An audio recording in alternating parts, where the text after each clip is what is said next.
शन्नो भवत्वर्यमा शन्न इन्द्रो बृहस्पतिः शन्नो विष्णुरुक्रमः नमो ब्रह्मणे नमस्ते वायो त्वमेव प्रत्यक्षं ब्रह्मासि त्वामेव प्रत्यक्षं ब्रह्म वदिष्यामि ऋतं वदिष्यामि सत्यं वदिष्यामि तन्मामवतु तद्वक्तारमवतु अवतु माम् अवतु वक्तारम् ॐ शान्ति शान्ति शान्तिः।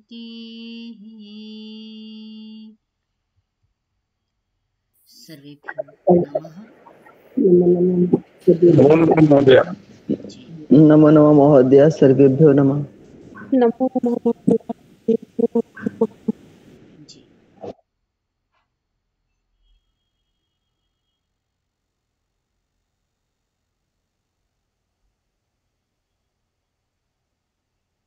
विगत कक्षा में हमने अधिदैवत पक्ष देखा। मूर्त ब्रह्मांड में क्या है, अमूर्त ब्रह्मांड में क्या है, और इससे पहले कुछ सप्त ऋषियों की चर्चा हमने की थी, जो अधिदैव में किस प्रकार दिखता है। सप्त ऋषि किस प्रकार एक चम्मच के समान दिखाई देते हैं, चम्मच के समान दिखाई देते हैं, और वैसे ही पिंड में पृष्ठ भाग से लेकर के शिर की गहराई तक वो चम्मच के समान दिखाई पड़ते हैं। ये चर्चाएं हमने पिछले कक्षाओं में की है। मूर्त अमूर्त का ये प्रकरण चल रहा है, जिसमें सूर्य जो है, सूर्य की जो शक्ति है, अंतरिक्ष है, सूर्य उसका चक्षु के समान है, अंतरिक्ष जो है, आकाश जो है और वायु है, वो अमूर्त की बात की थी।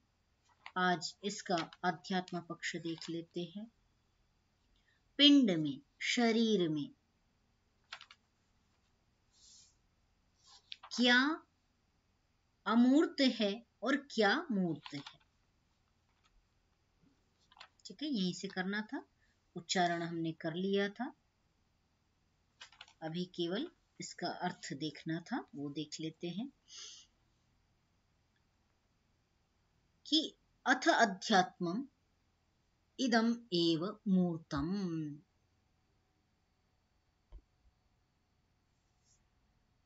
यदन्यत् प्राणाच्च यश्च अयम् अंतरात्मानं आकाशः एतन्मर्त्यम् एतत् स्थितम् एतत् सत् तस्य एतस्य मूर्तस्य एतस्य मर्त्यस्य एतस्य स्थितस्य एतस्य सतः एषः रसः यच्चक्षुः सतः ह्येष रसः। कहा कि जो अन्य है किससे, प्राण से, और अंतरा आकाशः, जो शरीर के मध्य में स्थित हुआ, जो हृदय के अंदर जो आकाश प्रदेश है, ये दोनों ही क्या हैं, अन्यत। प्राण और अन्य से, आकाश से अन्य जितना भी है, भिन्न जितना है, वो शरीर में मूर्त है। तो हृदयाकाश जो अमूर्त है, दिखता नहीं है, तो यदि वैज्ञानिक हृदय पर विशेष रिसर्च करते हैं तो हृदय का जो मूर्त भाग है वो तो दृश्यमान हो जाएगा। जो स्वरूप वाला हृदय है कि वो 4 पार्ट में इस प्रकार विभाजित है, ये पंप करते हैं, इस प्रकार समस्त शरीर में रक्त का संचार करते हैं, अशुद्ध को लेते हैं, शुद्ध पहुंचाते हैं। इस प्रकार का समस्त जो मूर्त हृदय में दृश्यमान जो तत्व हैं, पदार्थ हैं, वो दृश्यमान हो जाएंगे, उनके कार्य दृश्यमान हो जाएंगे। पर कहा अंतः आकाश में, जो हृदय आकाश में, हृदय के अंदर रहने वाला जो आकाश प्रदेश है, और इस शरीर में रहने वाला जो प्राण है, वो नहीं, उसका दर्शन नहीं होगा। तो ये दोनों भिन्न हैं, और इनसे भिन्न जो कुछ भी इस देह में दृश्यमान हो रहा है, वो सब कुछ ही मरणशील है, मर्त्य है ना, स्थित है, ठहरा हुआ है। कहने का तात्पर्य है किस प्रकार स्थित है, इस नश्वर लोकवान शरीर जो है उसमें ही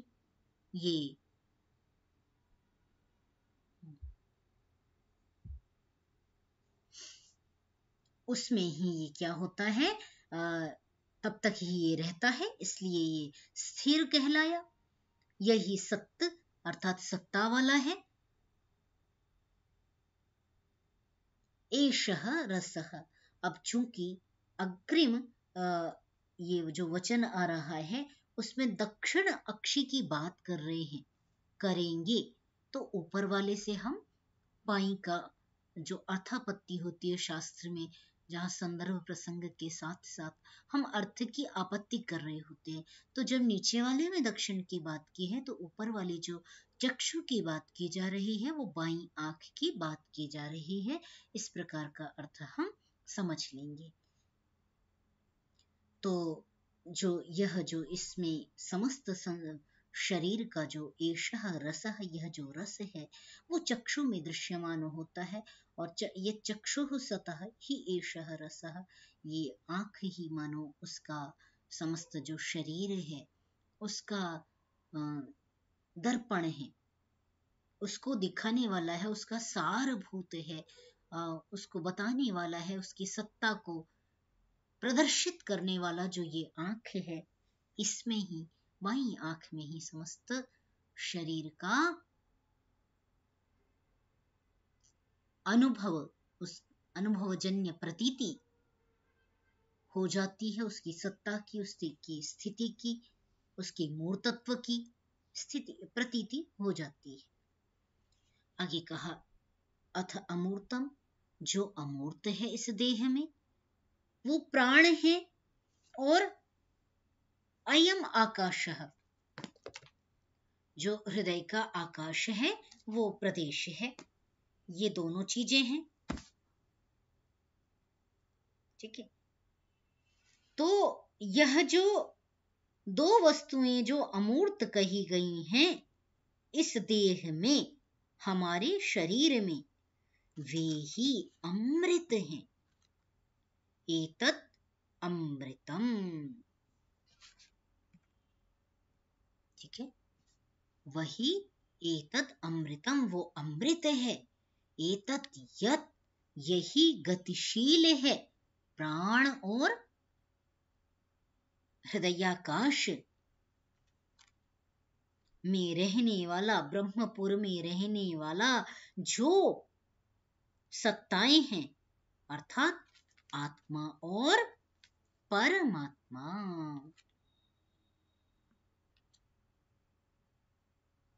ठीक है, मेरी आवाज आप तक पहुंच रही है? जी। ठीक है। तो हृदयाकाश में रहने वाला जो दो सत्ताएं हैं जो दृश्यमान नहीं है, यहाँ तो केवल अंतः आकाशीय कहा जा रहा है कि वही अमूर्त क्या है, अंतः आकाश में रहने वाला। तो अंतः आकाश में कौन है? हृदय आकाश में दहर में रहने वाला वह आत्मा और परम आत्मा, दो सत्ताएं, सत जो गतिशील हैं, जो एजति गति करती हैं, परंतु संपूर्णता से व्याप्त होने से वो न एजति गति नहीं भी करती है, क्योंकि गति करने के लिए, कदम रखने के लिए ऐसा स्थान चाहिए जहां पर गति की जाए। यदि आपको किसी एक बॉक्स में इतना कैद कर दिया जाए जितना आपका शरीर है, तो क्या गति कर सकेंगे? नहीं कर सकेंगे।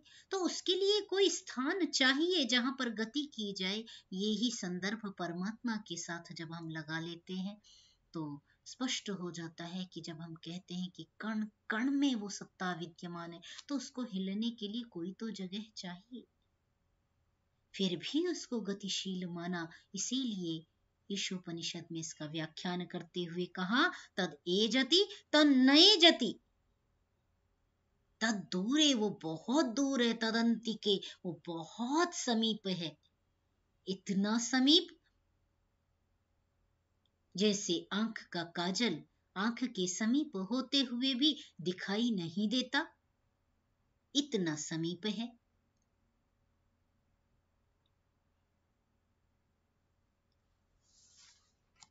कहा वही गतिशील है। और एतत्यम, है ना, यथ है, त्यम है, परोक्ष है, यही अमूर्त है, अमृत है। इस अमृत का एषः रसः, यह जो दाहिनी आंख है वो उसका प्रतिबिंब है, प्रतीक है कि यह जो इस देह में रहने वाला आत्मा और परमात्मा है, आत्मा इसमें विद्यमान है। ये आंख की पलक की इंगिताकार चेष्टाओं से स्पष्ट हो जाता है कि इसमें आत्मा विद्यमान है। आत्मा गया, सभी आंखों के व्यापार चेष्टाएं समाप्त हो जाते हैं। और बाएं से क्यों कहा, दाएं से क्यों कहा, ये आप उसको चिंतन करें और आपको यदि स्पष्ट हो तो उसको भी बताएं। तो ये विषय जो है वो रहस्य का है कि क्यों बायां और क्यों दायां का यह उपनिषद। उपनिषद तो संपूर्ण ही रहस्य है। उन रहस्यों के प्रति व्याख्याकार लिखते अवश्य हैं, परंतु उन रहस्यों को व्याख्यायित करने में सभी असमर्थ दिखाई देते हैं। संपूर्ण उपनिषद रहस्य विद्या है। तो क्यों कहा जा रहा है? ये साधना में बैठ करके ही साधक को स्पष्ट हो सकता है, परिज्ञात हो सकता है। इसमें एक और वचन है, देख लें। तस्यः एतस्य पुरुषस्य रूपम यथा माहारजनम। अब कुछ स्थितियां बताई। जो जीवात्मा है ना, उसकी वस्त्रों से तुलना की जा रही है कि वो ऐसा वस्त्र है, ऐसा उसका वस्त्र है। तो ये वस्तुतः ये वस्त्र जो कहे जा रहे हैं, वस्त्र जो हम कर्म कर रहे हैं, जो भी जीवात्मा कर्म करता है, उस कर्म का जो आवरण वो धारण करता है। क्योंकि मैं बहुधा ये शब्द प्रयोग करती हूं कि कर्म की वासना, है ना, कर्मों का संस्कार चिपक जाता है, माने उसको साथ लेकर के जाता है। सूक्ष्म शरीर जब यहाँ से प्रस्थान करता है तो जो कर्म है, एकमात्र कर्म है जो साथ लेकर के जाता है।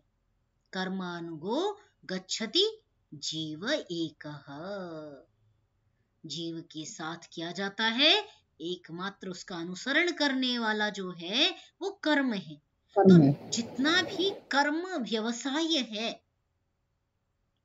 वैसा ही जीवात्मा की छवि दिखाई देती है। मतलब जैसा उसने वस्त्र पहना हुआ है, पीला पहना है, सफेद पहना है ना, बिल्कुल सफेद पहना है, कुछ बदरंगा सा पहना है, कुछ लाल पहना है, कुछ काला सा पहना है, या बिल्कुल काला पहना है। तो आवरण, जो वस्त्र, जो कर्मों का आवरण आच्छादित किया है जीवात्मा ने, उसकी बात इस वचन में की जा रही है। क्योंकि अध्यात्म की चर्चा है, अध्यात्म पक्ष हम देख रहे हैं। तो सत्यस्य सत्यम इसको कहने से पहले वो कह रहे हैं कि इस पुरुष का जो रूप है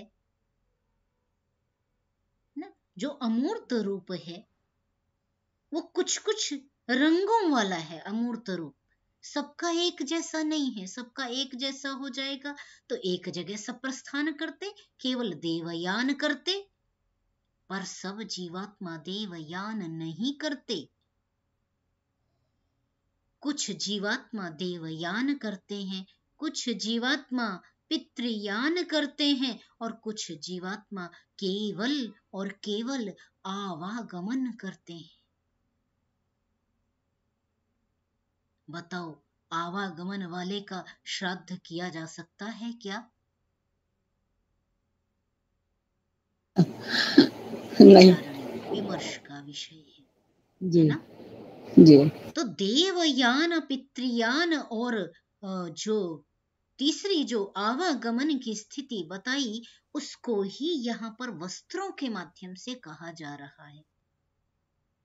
देखें कि जो महार जन्म वासः, जैसे किसी ने महार कलर का कपड़ा पहना हुआ हो, महार कह रहे हैं हल्दी के रंग वाला, ऐसा किसी ने कपड़ा पहना हो। दूसरा कहा पांडु आविकम, जैसे कुछ पीले कलर की हल्दी कुछ डार्क है, अधिक गहरी है, उससे हल्का पीलापन हो जाना, वो पांडु आविकम। यहां पर कुछ व्याख्याकारों का मैंने देखा तो उन्होंने उसको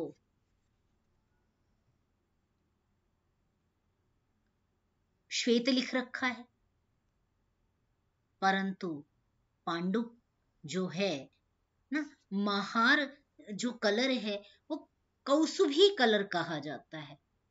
हल्दी से भी थोड़ा सा लाल। कभी जपा पुष्प देखा हो, ये अपराजिता का पुष्प, अपराजिता का पुष्प देखा है, जिसे हम हिंदी भाषा में क्या कहते हैं अपराजिता को? वो जो पारिजात का पारिजात का जो वृक्ष होता है, उसका यदि फूल किसी ने देखा हो, है ना, हमारे यहाँ है गमले में, तो उसका फूल पूरा सफेद होता है, परंतु उसकी जो नीचे की डंडी होती है वो कौसुभ कलर की होती है। हाँ जी। उसका जो रंग है वो कौसुभ कहलाता है। ठीक है, वो कुछ केसरिया रंग युक्त इस तरह की दिखाई देती है। हाँ हाँ हाँ जी। तो उसको महार कलर कहा जा रहा है। तो यहाँ पर व्याख्याकार ने उसको हल्दी कहा, बल्कि हल्दी से भी डार्क कहें। और जो हल्का कलर है उसको पांडु कह सकते हैं। पीत, जैसे कुछ व्याख्याकार उसको भूरा लिख रहे हैं, परंतु पांडु को हम कुछ हल्का कह सकते हैं। भूरा कहें, भूरे से भी कम कहें, बल्कि जो क्रीम कलर हम जैसे कह रहे होते हैं, इस तरह जी, भूरे का, हाँ, क्रीम कलर में रहता है जी, है ना, तो कह सकते हैं इस तरह का। तो वो पांडु रंग का आविकम इस तरह का वस्त्र होता है। इंद्र गोपः, ये कह रहे हैं इंद्र गोपा, उसका जो वस्त्र है, माने वीर बहुटी शब्द का प्रयोग किया गया है, अर्थात लाल रंग। जी, वीर बहुत बहुटी लाल रंग की ज्यादा होती ही है जी। हिंदी का प्रयोग किया गया है। मैं इस शब्द को नहीं समझ पाई, वीर बहुटी क्या होता है? यदि आप जानते हैं तो एक्सप्लेन कर सकते हैं महोदया। जी। ये वीर बहुटी पहले बारिश होती थी ना, हाँ जी। तो उस समय जब बारिश होती थी, बारिश के समय, पहले के समय की बता रही हूँ, अभी तो नहीं कहीं देखी, और जब हम छोटे थे तो लाल लाल रंग के एक जंतु होता, जीव होता था, हाँ, उसको वीर बहुटी कहते हैं। अच्छा, उस जो लाल उसके पंजे वंजे से होते हैं, थोड़े से जैसे मकड़ी के होते हैं ना, ऐसे थोड़े वो निकले रहते हैं, ऐसा थोड़ा मुझे ध्यान आ रहा है। बहुत छोटे पे बारिश होती थी, उसके बाद वो निकलती थी वीर बहुटी, ऐसा ध्यान है। अब तो खैर नहीं देखी, बचपन की कुछ याद आ रही है, वो वीर बहुटी उनको कहते हैं, ऐसा सुना है मैंने। उसको वीर बहुटी बोलते थे। हाँ जी हाँ जी हाँ जी तो हाँ उसका जी कलर महोदय। तो डार्क होता है। नहीं महोदय, लाल सा ही कुछ रंग होता लाल है। लाल होता है। हाँ हाँ, लाल होता है, पर लाल बहुत डार्क नहीं होता, ठीक ठीक लाल डार्क होता है। अच्छा अच्छा। हाँ हाँ, डार्क होता है वैसे। हाँ हाँ जी। हाँ। अ, संभवतः मुझे आप जो ये कह रही हैं तो मुझे भी कुछ ऐसा स्मरण सा आ रहा है। शायद हमने जो सुना गाँव में उसको शायद कुछ ऐसा यही गांव में ही मैंने सुना जी, मैंने देखा भी है उस मुझे जो जी। संस्मरण याद आ रहा है शायद उसको राम जी की घोड़ी कुछ ऐसा शब्द बोलते थे शायद, कि रेड कलर का जो छोटा सा कीड़ा निकलता था। हाँ हाँ जी, कीड़ा, हाँ। हाँ, तो वो महोदय, उसको ही वीर बहुटी मैंने एक पुस्तक ठीक में है, भी पढ़ा है। बहुत अच्छा, धन्यवाद, मुझे ये स्पष्ट नहीं था। ऐसा कुछ ध्यान, हाँ जी जी। ठीक है, तो इस तरह का लाल रंग का उसको समझ ले। तो वो इस रंग का जो वस्त्र धारण किए हुए हैं जिसने। फिर एक कहा कि अग्नि अर्ची ही, यथा अग्नि अर्ची ही, जैसे अग्नि की अर्ची होती है इस प्रकार का जिसका स्वभाव माने बहुत राजसीय, जिसका स्वभाव हो तीक्ष्ण स्वभाव वाला जैसा हो, वैसी लपट के समान उसका जिसने कर्मों का जिसका संस्कार हो वैसा आवरण वाला। पुंडरीक, जो श्वेत कमल की बात कही जा रही है कि वो श्वेत कमल जैसा,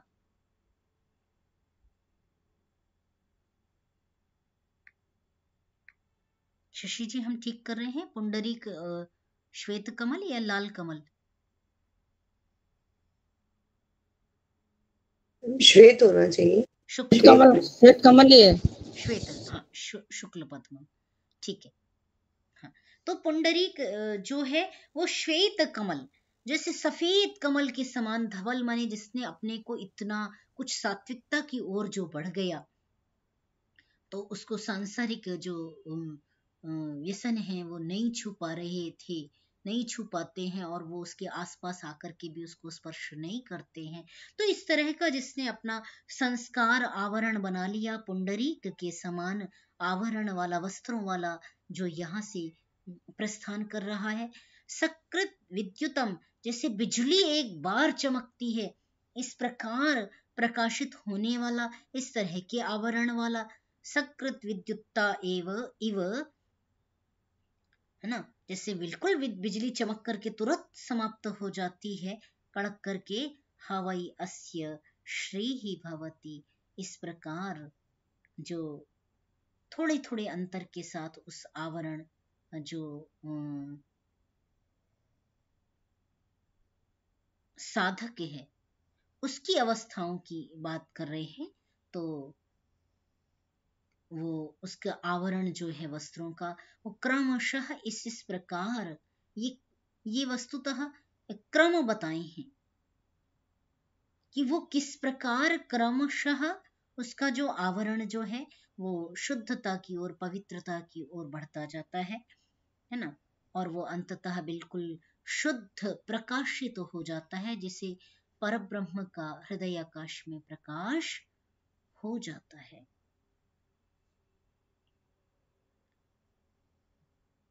ठीक है, उस साधक की अवस्थाएं होती हैं, और इन अवस्थाओं को से गुजरता हुआ वो साधक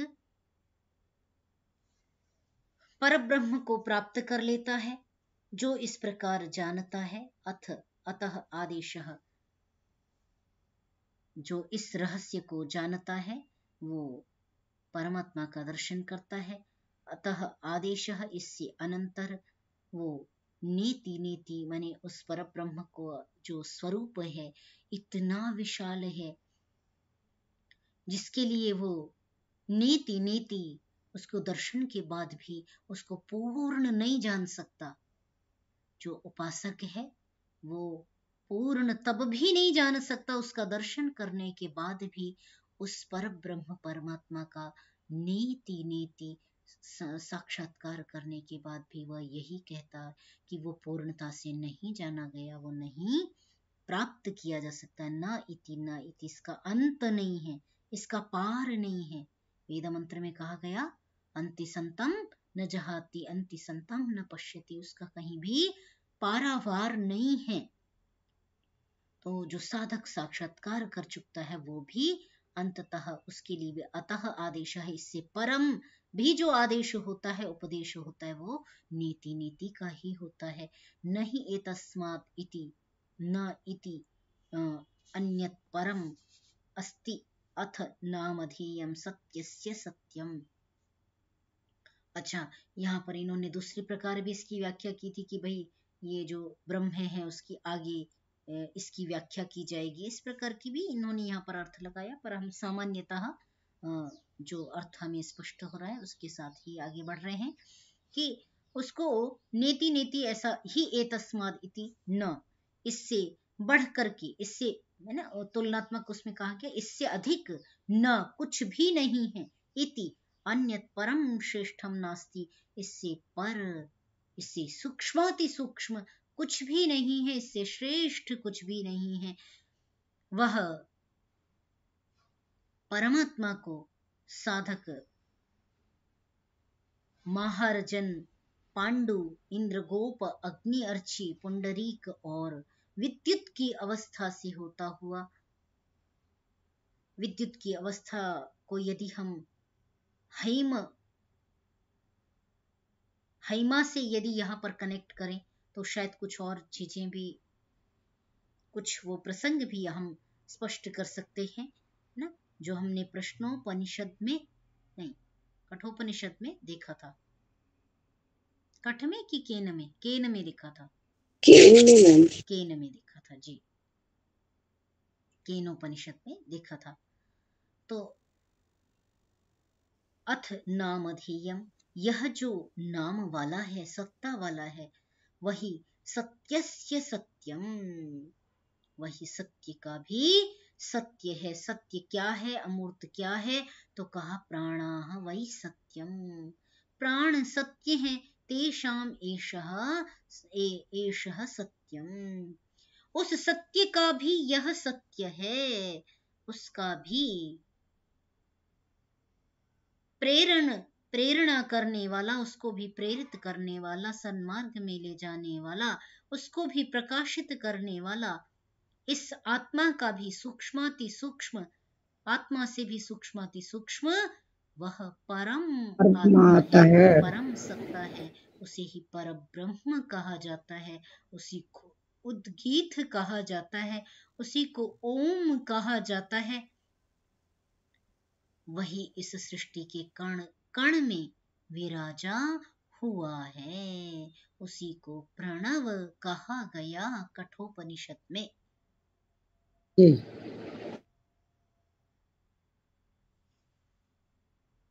तो यह तीसरा ब्राह्मण द्वितीय अध्याय का पूर्ण हुआ। संभवतः इतना आपको स्पष्ट हुआ होगा। इसमें आपका कोई चिंतन विचार आप इसको ऐड करना चाहें तो प्रसन्नता होगी। स्पष्ट है, स्पष्ट है जितना आपने समझाया। जी जी, धन्यवाद मैम। जो आपने कहा था वो दाहिनी आंख वाला ही लेना मतलब है, उसमें मैम हमारा दो ही तो होता है ना, पिंगला और ईड़ा। तो जो दाहिना होता है वो पिंगला होता है, सूर्य होता है।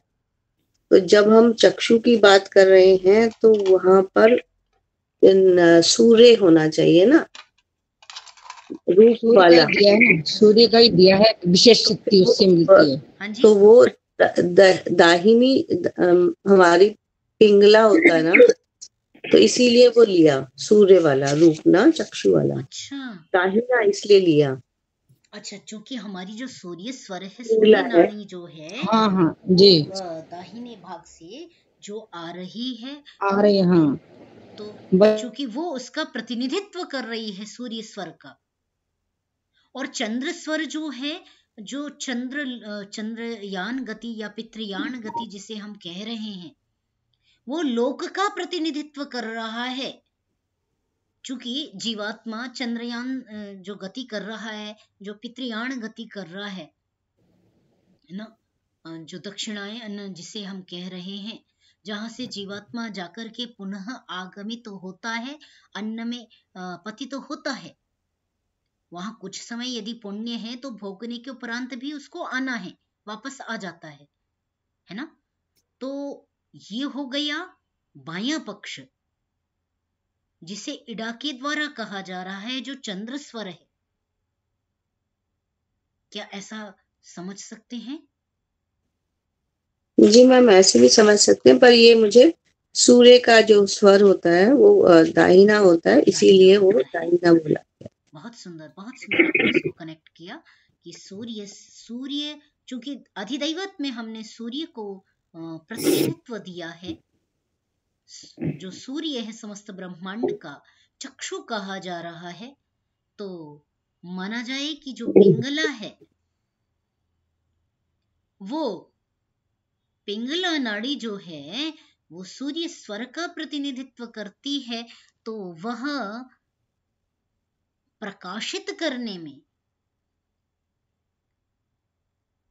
है ना, सूर्य जैसे समस्त ब्रह्मांड का प्रकाशक है, वैसे ही पिंगला का सुषुम्ना तक पहुंचाने में इडा पिंगला दोनों का योगदान है। परंतु इडा का पहले, और इडा जब स्तरीय स्तर पर पहुंचा देगी तब पिंगला का योगदान है, और पिंगला से फिर सुषुम्ना का, पिंगला जब स्तर पर पहुंच जाएगी तो स्तरीय स्तर पर पहुंचाने के लिए सुषुम्ना का योगदान है। ये बहुत सुंदर सुश्री जी, धन्यवाद। अन्य कोई विचार शेयर करना चाहती हैं? मैं ये जो कुंडलिनी जागरण करने का एक लाइन यहाँ पे लिखा हुआ है ना, तो जो भी ये कलर्स है ना, ये कलर्स जो है ना, मुझे लगता है हमारे जो चक्र है ना उनका कलर है ये अभी मुझे ध्यान नहीं है, पर जो हमारे बोलते हैं ना मूलाधार में ये वाला रंग का, 6 ही हुए। अब 6 मैंने भी गिने थे मैम, 6 हैं, पर सहस्त्रार वाला जो है वो नहीं गिना इन्होंने।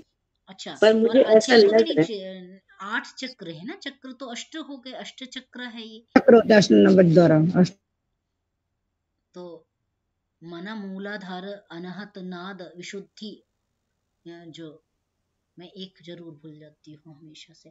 हाँ, तो ये जो चक्र हैं, माना कि कह सकते हैं, बिल्कुल उनके साथ हम लगा सकते हैं।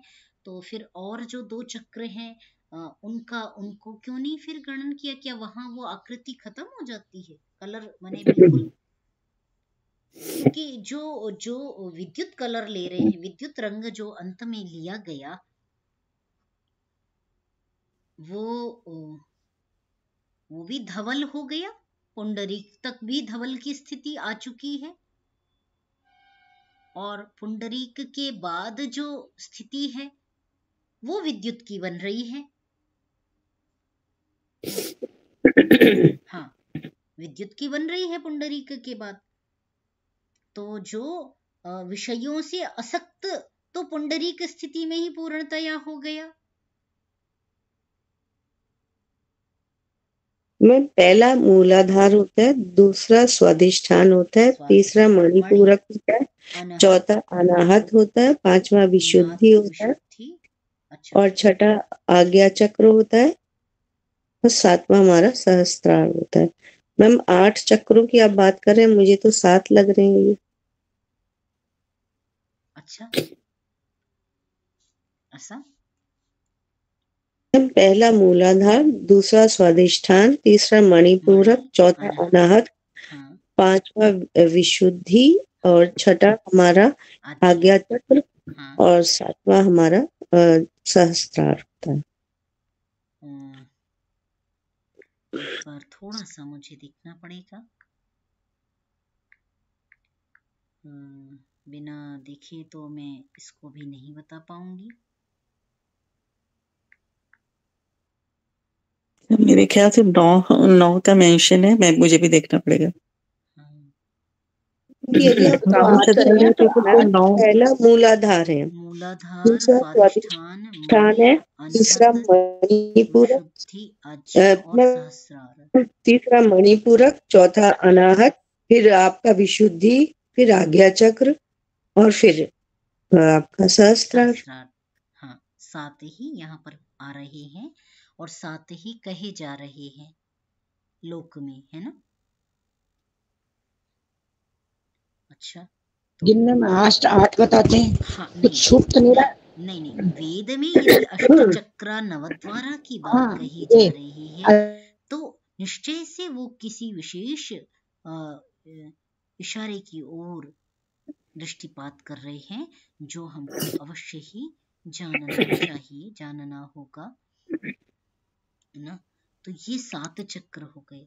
तो आपका शशि जी का जो कहना है कि ये जो 6 चक्र तक में तो रंग बन रहे हैं, 7वां जब सहस्रार में है तो रंग की आवश्यकता ही नहीं है ना, अतः वहां पर वो रंग नहीं बनेगा।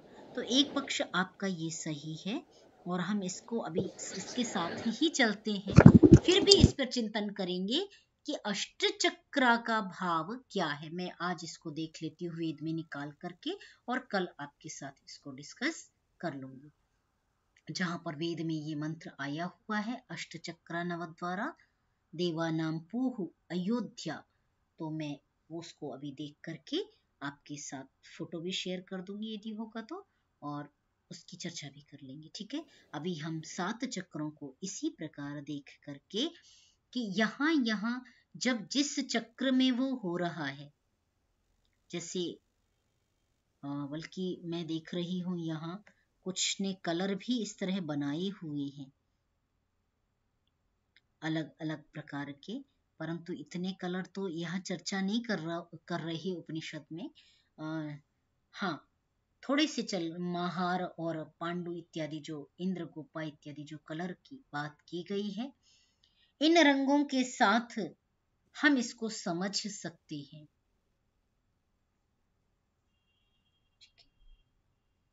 क्योंकि यहाँ पे पहला वर्ड समाधि की अवस्था जो आपने कुछ बोला था ना, तो यहाँ पर वो वही अवस्था है ना। जी जी, साधक की अवस्थाओं का वर्णन किया जा रहा है कि साधक किस प्रकार सत्यस्य सत्यम हृदयाकाश के अंदर विद्यमान अमूर्त जो आकाश में रहने वाला है, सत्य है ना, त्या है, वह जो है उसके दर्शन की स्थितियां बताई जा रही हैं।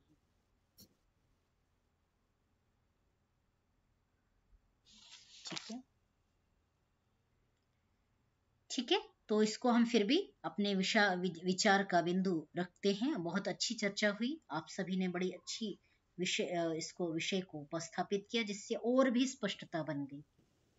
तो जो 6 यहाँ पर कहे जा रहे हैं, 6 को हम 6 विषय मान करके, 7वां सहस्रार को निर्विषय मान करके, या फिर जिसे निर्विकल्पक समाधि कहा गया उसको मान सकते हैं, जिसे योग दर्शन में निर्विकल्पक समाधि कहा जाता है। समाधि की भी 2 अवस्थाएं, सविकल्पक निर्विकल्पक।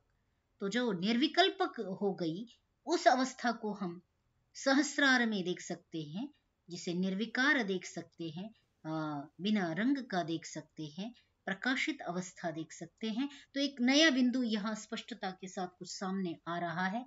और यदि इसको जोड़ें, जैसी बात आपने कही कि जैसे सूर्य प्रतिनिधित्व लोक में कर रहा है, वैसे ही पिंगला जो नाड़ी है, वो जो सूर्य स्वर है, वही चूंकि प्रतिनिधित्व कर रहा है सूर्य का, प्रकाश का, तो वो सुषुम्ना को थमा रही है, उस महत्वपूर्ण दायित्व को, जो उसे हम जिसे हिता नामक नाड़ी भी कहते हैं, जो ऊपर की ओर गई है।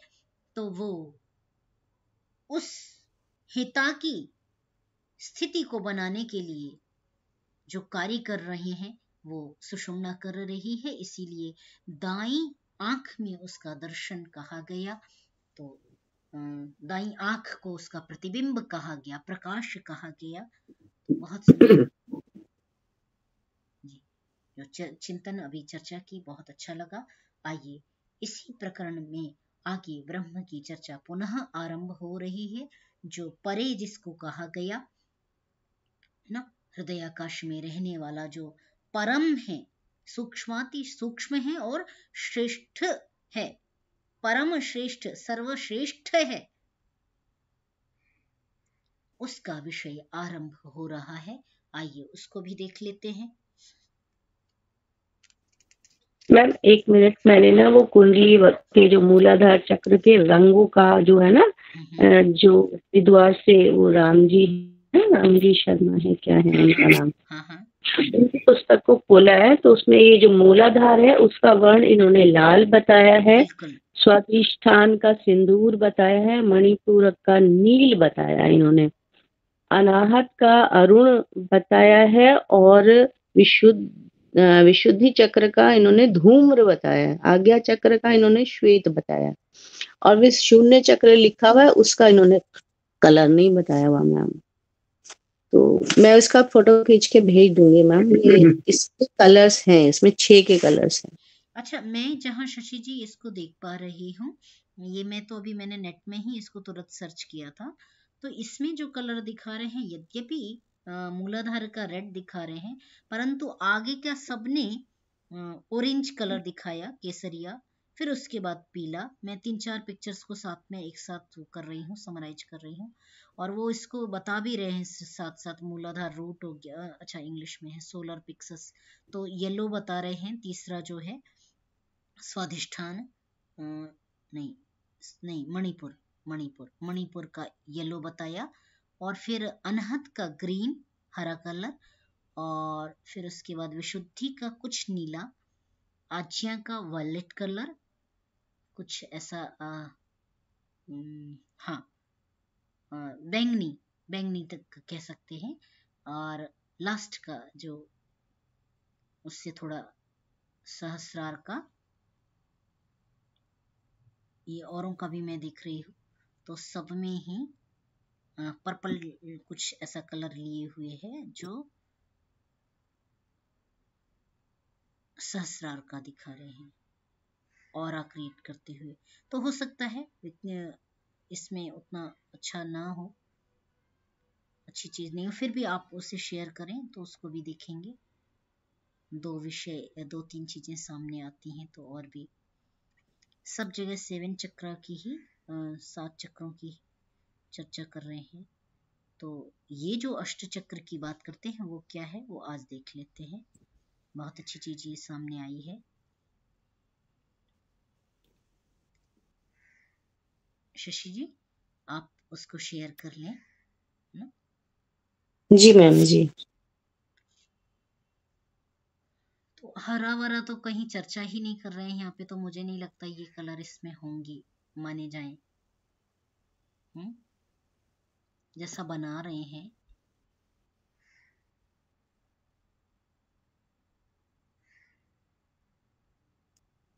निधि जी, जो लोग कलर थेरेपी करते हैं जब आपकी क्यूरिंग के लिए, आपके स्वास्थ्य के लिए, तो हर चक्र पे वो एक खास प्रकार का पिरामिड रखते हैं, और इन्हीं रंगों का रखते हैं जो रंग आप मेंशन कर रहे हैं। और हाँ, ऐसा मतलब जैसा अलग अलग थेरेपीज है, इसी में हर एक चक्र का एक अक्षर भी है, कहीं लंग है, कहीं ऐसा। हाँ हाँ, और उसी ध्वनि को उच्चारित करते हुए वो उसी रंग का पिरामिड आपके उन चक्रों पे रख के आपकी ट्रीटमेंट करते हैं। और ऐसी मान्यता है, जो भी वो कितना उसका आधार है नहीं मालूम मुझे। और हर एक अक्षर का जो एक एक चक्र का एक एक अक्षर है, उस अक्षर का उच्चारण या उसकी ध्वनि को उत्पन्न करके, जबकि इन सब के इसका एक अपना साइंस है कि कैसे आपको एक से दूसरे पे जाना है, मगर इसके जो अक्षर है उनकी ध्वनि का बहुत महात्म्य है। अच्छा जी जी हाँ, मैं देख रही हूँ यहाँ पे लवम रे य हर एक के साथ अंक का साउंड है, अंक होगा, हिंग होगा, ऐसे अनुनासिक साउंड है। और वो जिस समय ट्रीटमेंट आपकी होगी तो वैसी ध्वनि बजाई जाएगी, ऐसा ये है, या आपने मन में उसको वैसे ध्वनि को उच्चारण करना है, ऐसा है। ठीक है, तो अच्छा विषय ये एक सामने आया है। इस पर इसी प्रकार चिंतन होते रहेंगे, करते रहेंगे और समझते रहेंगे। बहुत अच्छी बात। क्या आज के लिए इतना ही करें, फिर आगे करना है? क्या विचार है? कथानक आरंभ हो रहा है, तो इसमें तो थोड़ा समय लगेगा, क्योंकि आरंभ करना है तो आरंभ कर सकते हैं, जैसा आपका विचार। जी कर लीजिए आरंभ। ठीक है, उच्चारण कर रहे हैं। ऐसा पृष्ठ संख्या बता दीजिए। जी महोदय, मैं कर लेती हूँ। जी महोदय, मैं कर देती हूँ।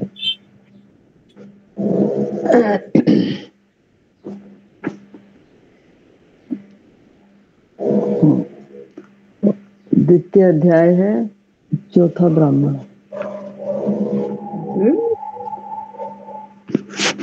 ब्राह्मण 4 कंडिका एक।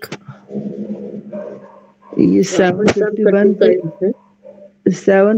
पेज है महोदय, नीचे करें। जी, बिल्कुल बिल्कुल। जी धन्यवाद। मैत्रेयीति होवाच याज्ञवल्क्य उद्यास्यन्वा अरे हम उद्यास्यानादस्मि हन्त ते अन्या कात्यायन्तं करवाणीति। सा होवाच कात्यायन्तं करवाणि। सा होवाच मैत्रेयी यन्नु म इयं भगो सर्वा पृथ्वी वित्तेन पूर्णा स्यात् कथं तेनामृता स्यामिति। नेति होवाच याज्ञवल्क्यो यथैवोपकरणवतां जीवितं तथैव ते जीवितं स्यादमृतं तत्त्वस्य नाशास्ति वित्तेन। जी, नाशास्यति भी प्रयोग करते हैं। वित्तेन। और कमलेश जी के लिए यहाँ संदेश है। हाँ, मेरे में समझ में नहीं आ रहा मुझे। हाँ, यही मैं देख रही हूँ महोदय कि आप द्वितीय अध्याय का चौथा ब्राह्मण आरंभ करें।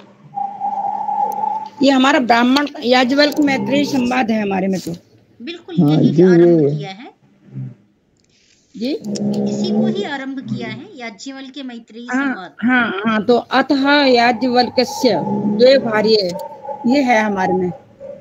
अच्छा, यहाँ से प्रारंभ है महोदय। अतः याज्ञवल्क्यस्य द्वे भार्ये बभूवतु मैत्रेयी च कात्यायनी च। हाँ जी, हाँ, ये है हमारे में।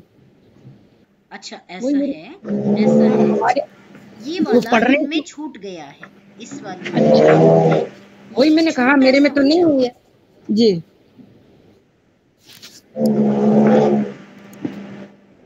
आपके में महोदय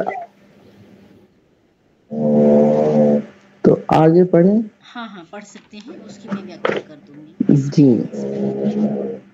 सा होवाच मैत्रेयी ये नाहं अमृता स्याम किमहं तेन कुर्याद् यदेवं भगवान वेदं तदेव मे ब्रूहीति। सा होवाच याज्ञवल्क्य। आगे पढ़े या इतना ही? पढ़ने का ही आज कर लेते हैं जी। सा होवाच याज्ञवल्क्य प्रिया बतारे न सति प्रियं भाषस एहि अस्व व्याख्यायामीति ते व्याख्यास्यामि ते व्याचक्षणस्य तु मे निदिध्यास्वेति।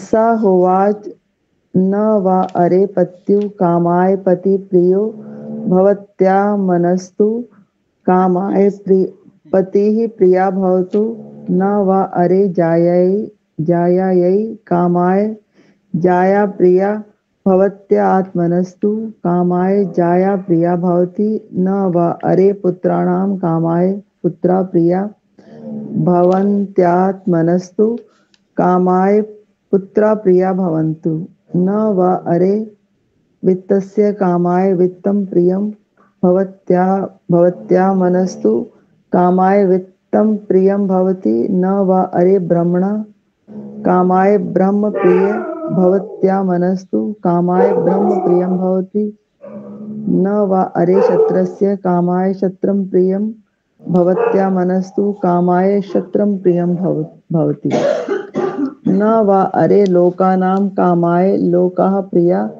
भवत्या आत्मनस्तु कामाय लोका प्रिया भवन्ति न वा अरे देवानां कामाय देवा प्रिया भवत्या आत्मनस्तु कामाय देवा प्रिया भवन्ति न वा अरे भूतानां कामाय भूतानि मित्राणि भूतानि प्रियाणि भवत्या आत्मनस्तु कामाय भूतानि प्रियाणि भवन्ति न वा अरे सर्वस्य कामाय सर्वं प्रियं भवत्यात्मनस्तु कामाय सर्वं प्रियं भवति आत्मा वा अरे द्रष्टव्य श्रोतव्यो मंतव्यो निदिध्यासितव्यो मैत्रेयात्मनो वा अरे दर्शनेन श्रवणेन मत्या विज्ञानेनेदं सर्वं विदितम्।